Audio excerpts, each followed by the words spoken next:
আসসালামু আলাইকুম। JN cooking and ব্লগের আজকের পর্বটি দেখার জন্য আমন্ত্রণ রইল। আশা করছি কাছে দূরে সবাই অনেক বেশি ভালো আছেন।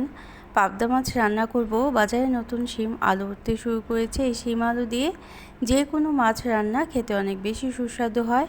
তো আমার আজকের রেসিপিটি ভালো লাগলে চ্যানেলটাকে সাবস্ক্রাইব করে সাথে থাকতে পারেন। আর ভিডিওটা দেখার মাঝখানে অবশ্যই একটা লাইক দিয়ে দিবেন প্লিজ। এখানে 8 পিস মাছ নিয়ে নিলাম। পাবদা মাছ ভালোভাবে কেটে ধুয়ে পরিষ্কার করে নিয়েছি। তো লবণ আর হলুদ দিয়ে মেখে রেখে দেব 10 মিনিটের মতো। তো ভেজেই রান্নাটা করব। অনেকেই কিন্তু এই মাছটা না ভেজেই শুধু কষিয়ে রান্নাটা করে। তো আমি আজকে একটু ভেজে রান্না করব। ভেজে রান্না করলে মাছটা একটু শক্ত হয়ে যায়। তো ভাজার জন্য প্রথমে কড়াইটাকে খুব ভালোভাবে তেলে করে নিতে হবে, গরম করে নিতে হবে তেলটাকে গরম করে এভাবে ঘুরিয়ে ঘুরিয়ে নিলে তেলে হয়ে যাবে এই কড়াইতে, এবং মাছ ভাজাটাও খুব সুন্দর হবে, মাছটা লেগে যাবে না।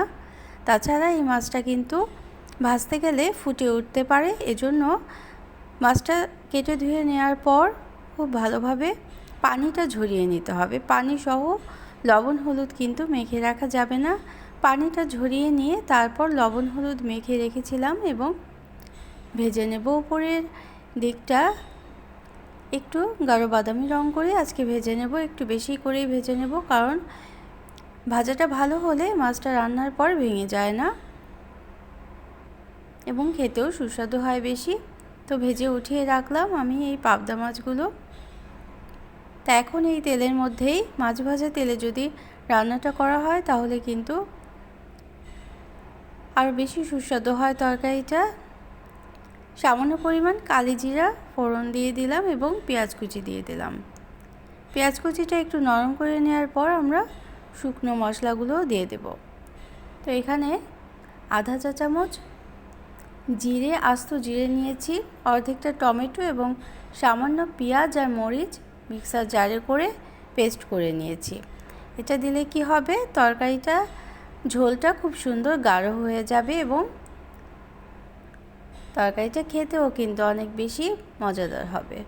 এভাবে করে একটু যদি বাটা মশলা দেওয়া যায় তাহলে খেতে অনেক বেশি সুস্বাদু হয়। জিরা বাটাটা অবশ্যই দেওয়ার চেষ্টা করবেন। তো আদা রসুনের পেস্ট আমি আধা চা চামচ দিয়েছি।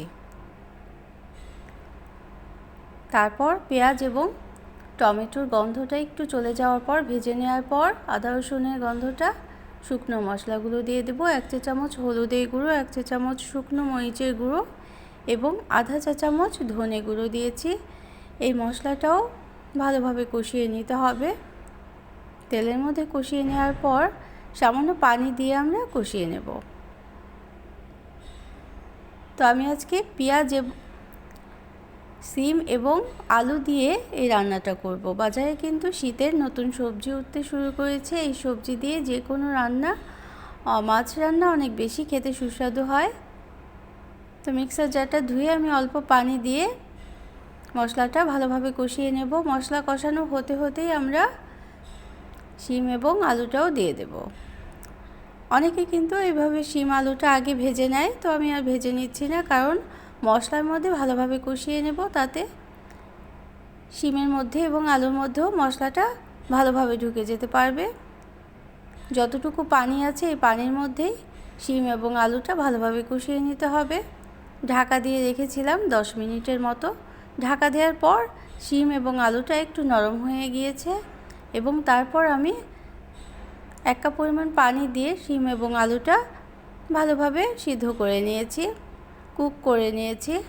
তো আমার রেসিপিগুলি ভালো লাগলে চ্যানেলটাকে সাবস্ক্রাইব করে সাথে থাকতে পারেন যারা নতুন ভিজিট করছেন, এবং চ্যানেলটাকে সাবস্ক্রাইব করে অল অপশনটাকে সিলেক্ট করে রাখবেন, তাহলে নিত্য নতুন রেসিপি দিলে সেগুলো দেখে নিতে পারবেন। চ্যানেলে আরও অনেক মাছ রান্নার রেসিপি আছে, সেগুলো দেখে নিতে পারেন।